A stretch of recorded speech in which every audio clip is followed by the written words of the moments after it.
Alright guys, John here, Common Sense Outdoors. A couple weeks ago I was having a conversation with someone in the comments box or section of a video. And that conversation led to the fact that, as we were talking about survival bracelets, and it led to the fact that this survival bracelet, my true survival bracelet, having the surgical blade inside of it, if I was to get on an airplane, this would have to be checked in my checked luggage. I wouldn't be able to wear this onto the plane because of the surgical blade. Which, as most of you know, or probably all of you know, that getting on an airplane will make those of us that like to have items on us, whether that's a kit or our EDC, that give us peace of mind knowing that we have some items to take care of a bad situation if it occurs. I'm going to show you some of the things. And first of all, I just got back from an amazing vacation, which my girlfriend won in an online contest. I went through, let's see, Medford, Oregon Airport, Salt Lake City twice, Atlanta, Georgia, Dallas, Fort Worth, Cancun, Portland, Oregon. So 6 airports. Went through 6 airports, 7 different airplanes. Went through TSA inspection 4 times and customs twice with these items that I'm going to show you. What it really boils down to is there's really only one aspect that makes us very limited while being on a plane, and that's the fact that all of our cutting tools, multi-tools, EDC items like this, or kit items, have to be put into a checked bag. You can't carry these things onto an airplane, which leaves us vulnerable. And I'm not an idiot. I realize that if something was to go wrong with the airplane, you might not need to worry about what you have with you. But in the slim chance that you were to survive and need items, it's comforting to have some. Just real quick, also let me say, and I'm going to try to go through these fast because I'm afraid this is going to end up being too long of a video, but you can't take a bottle of water like this through TSA inspection, but as soon as you're through and into the terminal, you can buy as many of these as you want, put them in your carry-on, and take them onto the airplane. So you have water, you have a container, and also a fire method, as I've shown in another video. Cover is extremely easy for your carry-on, whether that be an emergency blanket, a trash bag, or even a small tarp in your bag. Probably one of the most important items, or first options, would be a cell phone, which also, you know, if it was usable, that gives you a aspect to try to get help. But also you have a battery in that phone that is useful for fire making. Flashlights, small flashlights aren't a problem. I did have this hat with the 4 LED lights in the hat on. So lighting, kindling devices like that aren't an issue through the airport. First aid items are very easy. I'll show you some of those. And your surprisingly fire methods and items are also extremely easy with multiple ways to go. So I'm going to get behind the camera and tip you down, show you some of the things that I had and took, and then we'll talk about the one limited item, and that's, you know, having your cutting tools, which these would be in a bag somewhere under the airplane you may not be able to retrieve.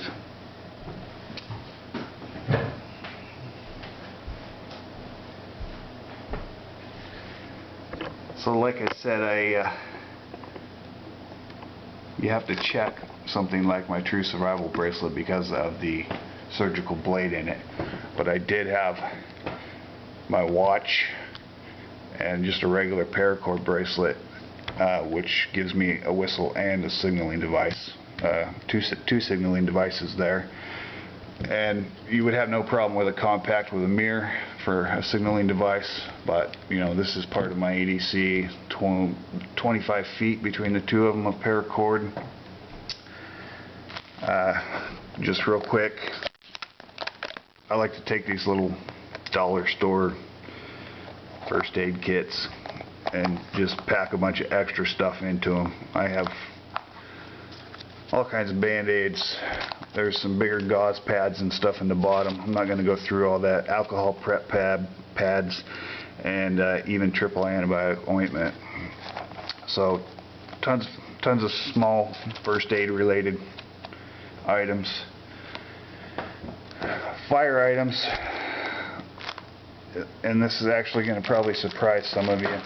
First of all, tinder is easy, from cotton balls to Q-tips to jute twine. I had a package of tissues, multiple reasons for having that.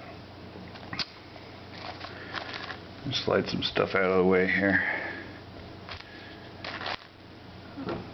So a lot of people debate whether it's possible. You can take 2 sealed contained lighters. You cannot take a Zippo with fluid in it. You can take a Zippo if it doesn't have any fluid. So right off the bat, fire is easy. Next thing on fire, let me pull this over here and show you.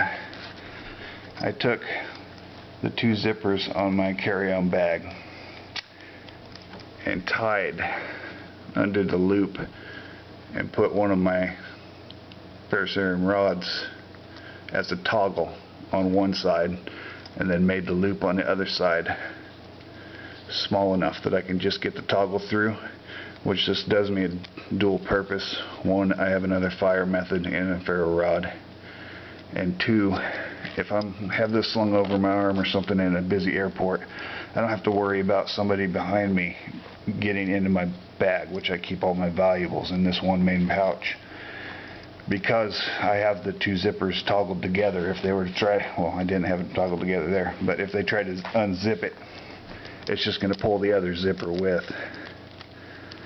So kind of a dual purpose thing. So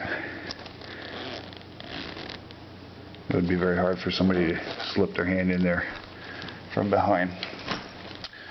So with the ferro rod, that gives me another fire method besides my lighters. And you might you might already be asking yourself, well, how am I going to strike that ferro rod with my knives and whatnot? In my check bag, I threw one of my striker plates in my camera bag. Nobody ever looked at it twice. Again, like I said, the bottle of water is a fire method. I have a video showing how to do that. I also had this in my wallet, Fresnel Lens.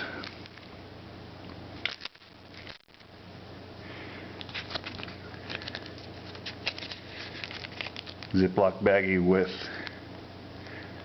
char cloth and a good piece of 4/0 steel wool. And again, I have video with the steel wool. I can make fire with any of the batteries out of my electronic devices, from my camera batteries to my phone battery, whatever batteries you have in your electronic devices. Also with the Fresnel lens, the water bottle, char cloth, pair of eyeglasses. Get an ember on that char cloth with eyeglasses. So as you can see, there's multiple things that aid in fire in the first aid, from the gauze pads to the alcohol prep pads. I'm not even going to dig through there and show all the stuff that's in there. There's plenty of minor first aid stuff there. So that's multiple ways of making fire. Fire is really not an issue with what you can take in your carry-on. What it really boils down to is your tools, your cutting tools. And what you're limited to as far as cutting tools is you can take 2 disposable razors in your carry-on. And I know that's not much, but if you were to break off this front piece right here off your razor, you'd have a small razor blade. The one other cutting tool was my necklace. Now if you've seen when I napped this arrowhead and made a necklace out of it in videos from a long time ago, you'll know I did not make this sharp, razor sharp, because I knew I'd be wearing it around my neck. However, it could be sharpened. You could flake off some fresh flakes on the edges and have a small cutting tool here. This is black obsidian. If it was flint or chert, you would also have another fire method. The one last thing for a very small cutting tool is the saw teeth on my striker plates, which could notch sticks and whatnot. So at any rate, like I say, you're very limited on your tools, cutting tools, while you're on the airplane. Everything else is much easier than you might think it would be. And I went through plenty of checks and whatnot, and never even had a second look. I walked right through everything. Didn't get pulled aside or checked or looked through or nothing. Alright guys, well, I hope that helps. Like I say, I had the conversation with somebody about it, and I told a couple people that I would put some stuff together because I knew I was going to be going on a trip, and see how it turned out as far as what I could take with me. And the only other thing I don't think I mentioned was food, and food is easy. Once you're past TSA, you can get whatever kind of food you want. You can take a lot of food through inspection and put that into your pack. As far as water purification, aluminum foil or even a stainless steel cup or something like that in your bag would be no problem. So cover water, food easy, fire's easy, and cutting tools are really the only limited spot, but there are small options, as you can see. So I hope this helps somebody, gives you some ideas. There's other things that I could have taken and had in here, such as a small fishing kit or something like that. But this is what I took, a lot of the items I took, and was comfortable with taking them and had no problems. Alright guys, hope you like it. Thank you for your comments, your views, your likes, support, subscriptions, and we'll see you in the next video.